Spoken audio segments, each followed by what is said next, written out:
This is Aaron with CombatReel. I'm here with Richard Abraham. He's going to be fighting in the upcoming Lion Fight 20 on February 20th. Hey Richard, how you doing today? Good, how are you? Doing well, doing well. So compared to some of the big names in the sport, like say Kevin Ross, Joe Schilling, you're still relatively unknown. But can you tell us, why should the fans be paying attention to you? Well,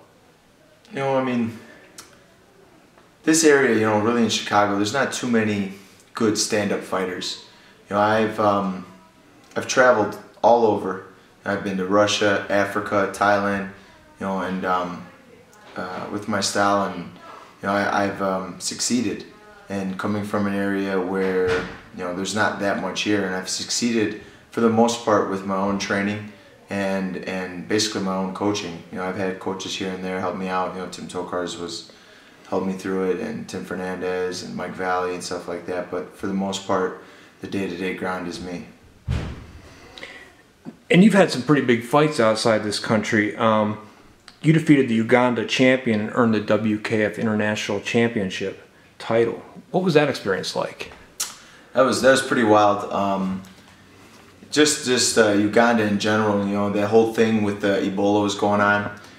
So people were advising me not to go, and Africa, it's just unknown, and it's kind of a dangerous country in certain parts, obviously. And but I never turned down a fight, so it was a good opportunity.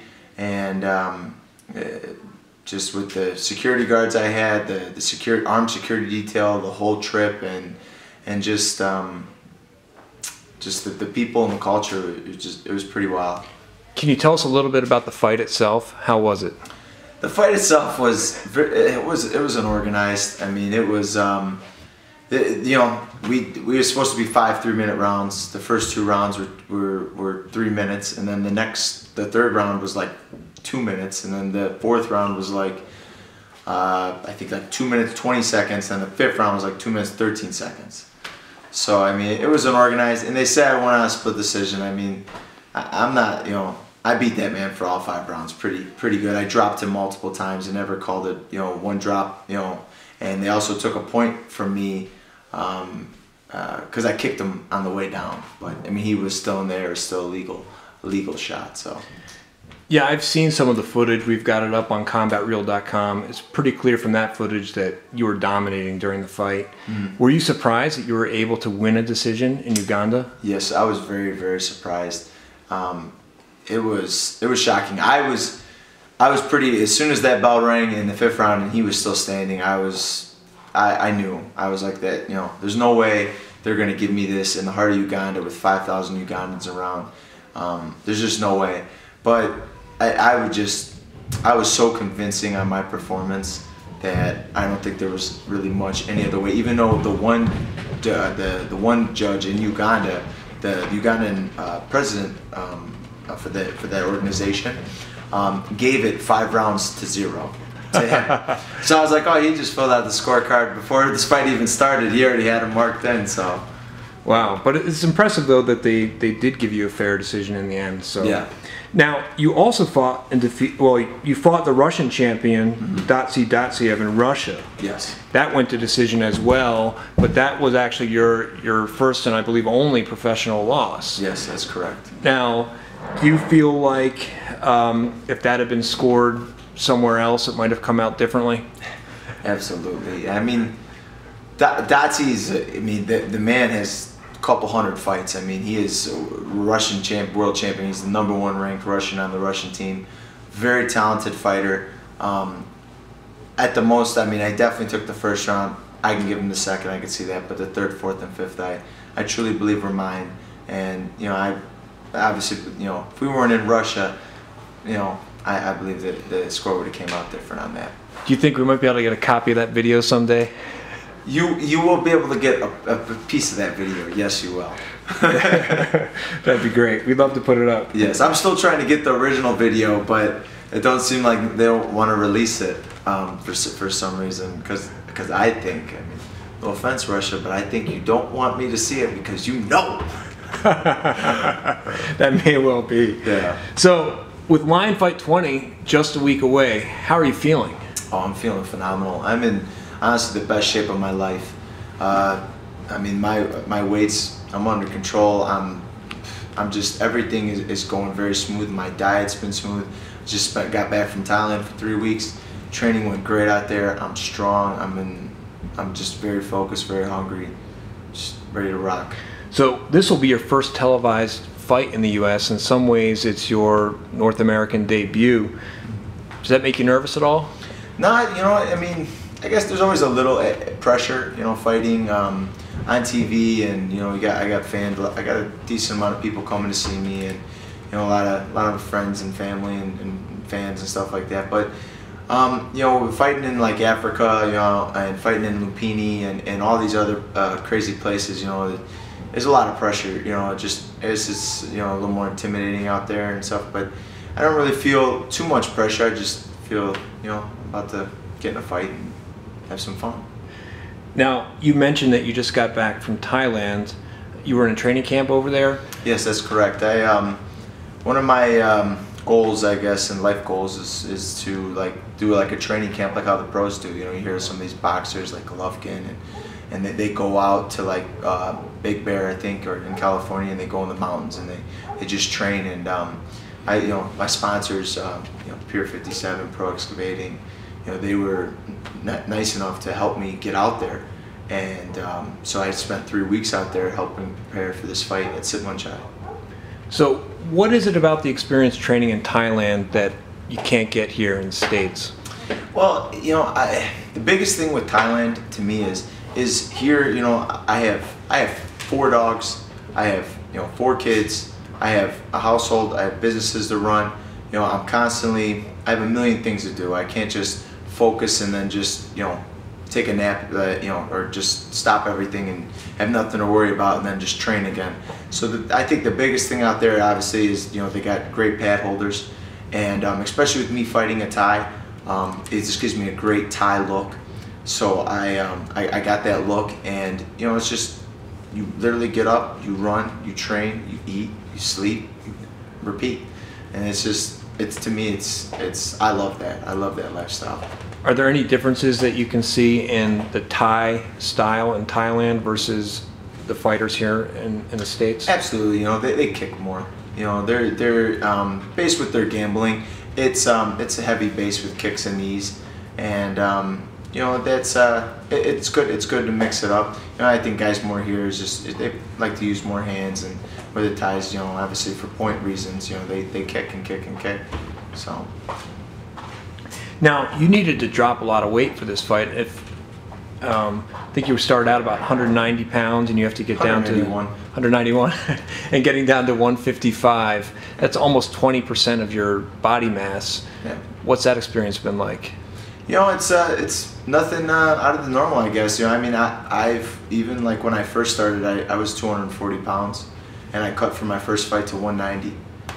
And then after that, I took a fight, the TBA tournament. I fought at 172, and you know, I mean, I've been fighting around there since, and I usually jump back up to like 210 after, you know, 210, sometimes even like 215. I'm really good. Wow. Aggressive, but it's hard to imagine you being that big. Yeah, and then I would cut back down, and then I started fighting at 65. I started feeling comfortable at 65, and then, I mean, I still get back up to 200 pounds, and you know, it's just nothing new. You know, I got a good amount of time to cut the weight. You know, I know my body very well, and I know what I have to do to have a good, healthy, strong cut, and be strong at that weight class.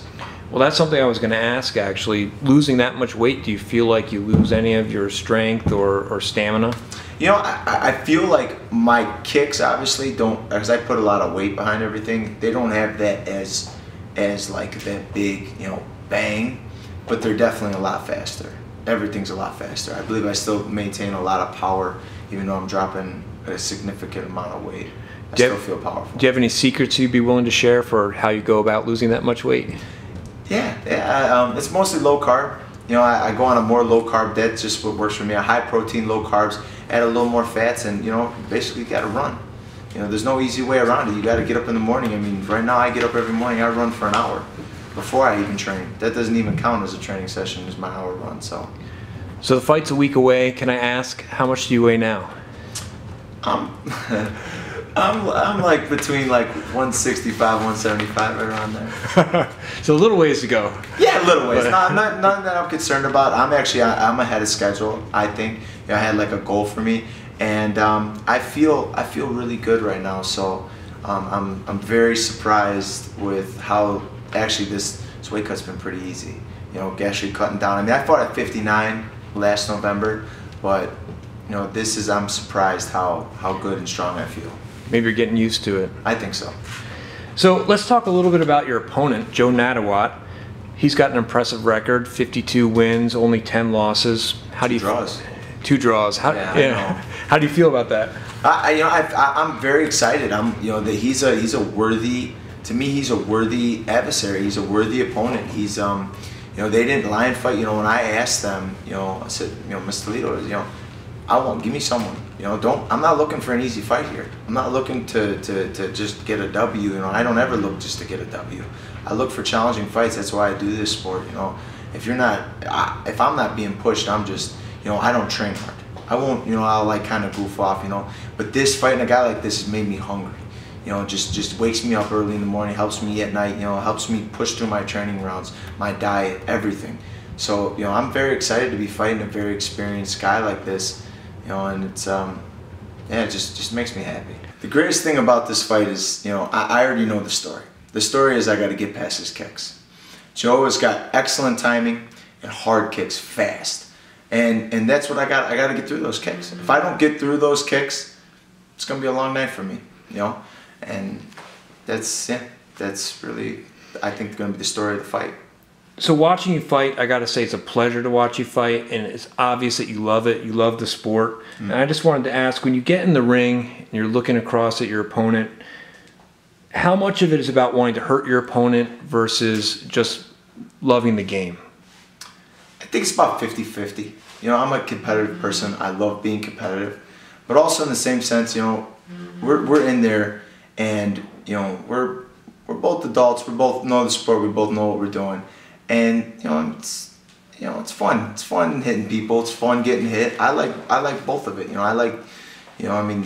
That's what makes it beautiful to me, is that it's chess with your body.